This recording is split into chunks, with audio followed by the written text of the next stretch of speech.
Hello friends, welcome to my YouTube channel. आज हम बात करेंगे एडमिशन प्रोसीजर टू आरएमएस। राष्ट्रीय मिलिट्री स्कूल में एडमिशन का जो प्रोसीजर है वो क्या है, उसका एलिजिबिलिटी क्राइटेरिया क्या है, उसका जो रिजर्वेशन सिस्टम है वो कैसे है, उसका फीस स्ट्रक्चर क्या है और उसका जो एग्ज़ाम पैटर्न है वो क्या है और प्रिस्क्राइब्ड सिलेबस क्या है। तो चलिए दोस्तों, इससे पहले अगर आपने मेरा चैनल सब्सक्राइब नहीं किया तो प्लीज़ मेरा चैनल सब्सक्राइब कर दें और बेल आइकन का बटन दबाना बिल्कुल ना भूलें। तो चलिए दोस्तों, अभी मैं आपको बताता हूँ विस्तार से राष्ट्रीय मिलिट्री स्कूल के बारे में। चलो पहले इससे बात करते हैं राष्ट्रीय मिलिट्री स्कूल के बारे की हिस्ट्री में, जो उसकी हिस्ट्री है उसके बारे में बात करते हैं।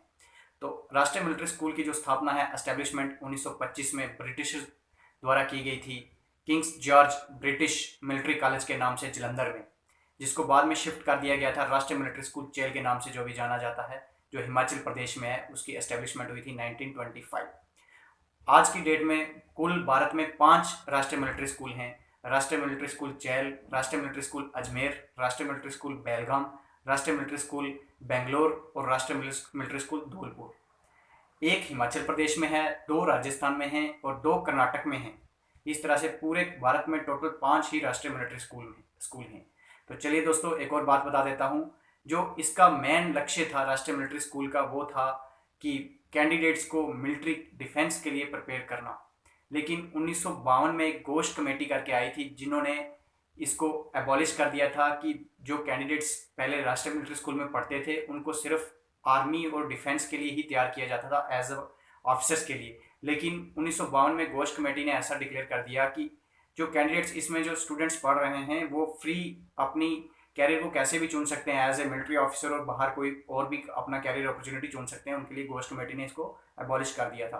तो चलिए दोस्तों, अभी मैं आपको बता देता हूँ कुछ इसके फीचर्स। सबसे बड़ी बात यह है कि राष्ट्रीय मिलिट्री स्कूल जो पांचों हैं, ये सारे के सारे फुल्ली रेसिडेंशियल हैं। ये CBSE central board of school education से एफिलेटेड हैं और directly controlled by ministry of defence द्वारा इसको कंट्रोल किया जाता है। तो चलिए दोस्तों, अभी हम बात करते हैं इसका एडमिशन प्रोसीजर की। तो इसकी जो एडमिशन प्रोसीजर है वो क्लास 6 और क्लास 9 और क्लास 11, 3 क्लासेस में इसको एंट्री मिलती है। क्लास 6 से क्लास 12 तक इस मिलिट्री स्कूल में पढ़ाई होती है। राष्ट्रीय मिलिट्री स्कूलों में क्लास 6 से क्लास 12 तक पढ़ाई होती है और इसकी जो एंट्री है वो क्लास 6, क्लास 9 और क्लास 12। तो चलिए दोस्तों, एक एक क्लास वाइज करके मैं आपको इसका एलिजिबिलिटी क्राइटेरिया बता देता हूँ। सबसे पहले एज क्राइटेरिया फॉर क्लास 6। तो क्लास 6 में जो बच्चा एग्जाम देगा, जो क्लास 6 में जाना चाहता है, एडमिशन लेना चाहता है, उसके लिए एज जो क्राइटेरिया है वो 10 साल से 12 साल है। पहले राष्ट्रीय मिलिट्री स्कूल में जो एज क्राइटेरिया था वो 10 से 11 साल के बीच आयु होनी चाहिए थी, लेकिन अभी इन्होंने रिवाइज कर दिया है। अभी एज क्राइटेरिया कर दिया है 10 से 12 साल, जो क्लास 6 के लिए एंट्रेंस एग्जाम देगा। तो चलिए दोस्तों, आगे बात करते हैं क्लास 9।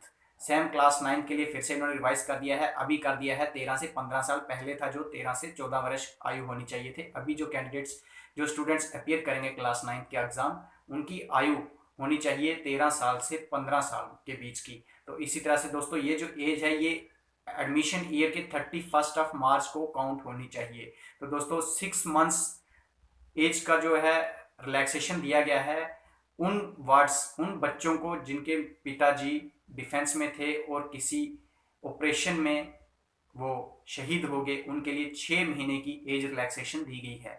तो चलिए दोस्तों, अभी हम बात करते हैं आगे इसका रिजर्वेशन सिस्टम। इसका रिजर्वेशन सिस्टम क्या है? तो दोस्तों, 70% जो सीटें हैं वो रिजर्व्ड हैं for wards of defence personnel, air force, navy, army. इन तीनों के जेसीएस ओआर के लिए, उनके वार्ड्स के लिए, बच्चों के लिए 70% सीटें जो हैं रिजर्व कर दी गई हैं एयरफोर्स, नेवी और आर्मी के जेसीएस ओआर के बच्चों के लिए। और 30% सीटें हैं ऑफिसर्स के बच्चे, ऑफिसर्स चाहे नेवी, एयरफोर्स और आर्मी के हों, उनके लिए 30% सीटें रिजर्व हैं। और वार्ड्स ऑफ सिविलियन, 30% में ही सिविलियन भी आते हैं और ऑफिसर्स ऑफ आर्मी, एयरफोर्स और नेवी, इस तरह से। और दोस्तों, आरटीई कोटा है, जो राइट टू एजुकेशन का जो इंडिया कॉन्स्टिट्यूशन का कोटा है, उसमें 15% सीटें रिजर्व हैं एससी की और 7.5 यानी कि 7.5% सीटें रिजर्व हैं एसटी की। और दोस्तों, एक और बात बताता हूँ, इसमें 50% सीटें जो हैं वो रिजर्व रखी गई हैं वार्ड्स ऑफ सोल्जर्स, उनके लिए जिन्होंने जो शहीद हो गए हैं किसी ऑपरेशन में, उन शहीद बच्चों के लिए 50% सीटें रिजर्व रखी गई हैं। तो 67% सीटें हैं जेसीएस ओआर्स के बच्चों के लिए, जो एयरफोर्स, नेवी या आर्मी में हैं, और 30% सीटें अफसर्स बच्चों के लिए हैं, अफसर्स के बच्चों के लिए, चाहे वो एयरफोर्स में है, नेवी में है या आर्मी में है। और उन्हीं 30% में ही है वार्ड्स ऑफ सिविलियन, जो सिविलियन है उनका भी उसी 30% में आता है। तो चलिए दोस्तों, अभी हम बात करते हैं फीस स्ट्रक्चर की। तो दोस्तों इसका फीस स्ट्रक्चर बहुत ही कम है, मतलब कि बहुत कम इन द सेंस के इसमें एग्जाम्पशंस बहुत दी गई हैं, जैसे कि शहीद के बच्चों को एग्जाम्पशंस हैं, जैसे उस ओआरस के बच्चों को एग्जाम्पशंस हैं, तो SC ST वाले बच्चों को एग्जाम्पशन है। इस तरह से इसका फीस स्ट्रक्चर जो है बहुत ही वेवियर है, इसमें बहुत ही वेव किया गया है फी में। तो चलिए दोस्तों, अभी हम बात करते हैं इसका आगे एग्जाम पैटर्न। तो दोस्तों सबसे पहले बात करते हैं हम क्लास 6 की। तो क्लास 6 में जो एग्जाम है वो है रीजनिंग यानी कि intelligence test, maths, general knowledge और इंग्लिश, ये है क्लास 6 का। और क्लास 9 के लिए जो एग्जाम है वो है English, social science, Hindi, science और मैथमेटिक्स, ये एग्जाम का जो रहेगा। और क्लास 6 का अभी हम बात करते हैं सिलेबस की। क्लास 6 में जो सिलेबस है up to 5th standard CBSE, and आप पूरा NCERT की टेक्स्ट बुक्स को लेकर चलिए, अप टू 5th स्टैंडर्ड आपको पूरा तैयार करना है। जो बच्चा इसके लिए तैयारी कर रहा है वो अप टू 5th स्टैंडर्ड पूरा NCERT की बुक्स को अच्छे से प्रिपेयर कर ले। इसका कोई प्रिस्क्राइब्ड सिलेबस नहीं है, लेकिन अप टू 5th स्टैंडर्ड उसको पूरी तरह से प्रिपेयर होना है। तो अभी बात करते हैं क्लास 9 के सिलेबस की। क्लास 9 में क्या सिलेबस है? अप टू 8th स्टैंडर्ड यानी कि 6th 7th 8th का जितना भी है अप टू 8th स्टैंडर्ड वो अच्छे से अपने आप को बच्चा प्रिपेयर कर ले जो 9th क्लास में अपियर होना चाहता है। तो चलिए दोस्तों, अभी हम बात करते हैं सीट्स की, इसमें कितनी सीट्स होती हैं। तो 6th स्टैंडर्ड में अप्रॉक्स 90 सीट्स, 9th स्टैंडर्ड में अप्रॉक्स 20 सीट्स, और 11th स्टैंडर्ड में सीट्स डिपेंड अपॉन वैकेंसी के ऊपर डिपेंड करती हैं कि कितनी सीट्स हैं। तो दोस्तों कॉमन एंट्रेंस टेस्ट लिया जाता है क्लास 6 और क्लास 9 में एंट्रेंस एग्जाम के लिए। कॉमन एंट्रेंस CET लिया जाता है क्लास 6 और क्लास 9 के लिए, और क्लास 11 के लिए एग्जाम नहीं लिया जाता। क्लास 10th के मार्क्स के बेसिस पे ही मेरिट बनाई जाती है। जो 11th क्लास में एडमिशन है वो क्लास 10th के मार्क्स जितने आप कैंडिडेट ने ऑब्टेन किए हैं उसकी मेरिट के अनुसार ही उसको एडमिशन दिया जाता है।